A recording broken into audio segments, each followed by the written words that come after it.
गतिशील करो चरणों को, मंजिल दूर नहीं है, काल चक्र प्रतिमान किसी का दास नहीं है। साथियों, बस ये समय आ गया है एक हुंकार भरने का, एक जोश और जुनून के साथ खड़े होने का, क्योंकि कोई ही तुम्हारा एक लक्ष्य जो तुम्हारा है वो तुम्हारा इंतज़ार कर रहा है। उस राह पर चलने के लिए बस हमें अपने कदमों को बढ़ाना है, और यही समय है कि अपने आप के अपने कदमों को, अपने चरणों को आगे बढ़ाना है और हमारे मंजिल को हमें प्राप्त करना है। क्योंकि काल चक्र जो है वह किसी का भी इंतज़ार नहीं करता है। वक्त है, वक्त निकल जाएगा, और वक्त का जो तकाजा है वह हमारी उम्र के साथ जब हमें पड़ता है तब वास्तविकता हमें तब याद आती है कि काश उस समय पर हमने पढ़ लिया होता। इसलिए सारी चीज़ों को छोड़ करके अपने लक्ष्य को याद रखें और लक्ष्य को प्राप्त करें, और लक्ष्य के लिए जितनी भी मेहनत करनी पड़े उतनी कीजिए। क्योंकि मिटा दे अपनी हस्ती को अगर कुछ मर्तबा चाहे, कि दाना खाक में मिलकर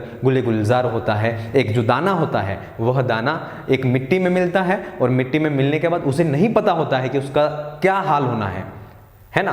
उसको नहीं पता कि मिट्टी में मिलने के बाद वह वृक्ष का रूप ले पाएगा या नहीं ले पाएगा, फिर भी वह मिलता है, पूरे समर्पण के साथ मिट्टी में मिल करके रहता है। एक समय आता है, वर्षा होती है, वर्षा होने के बाद वह धीरे धीरे धीरे अंकुरित होता है। अंकुरित होने के बाद वही बीज पौधे से वह वृक्ष का रूप लेता है। वृक्ष के बाद उस पर फूल आते हैं, फल आते हैं, और वह लहलहा खिल उठता है।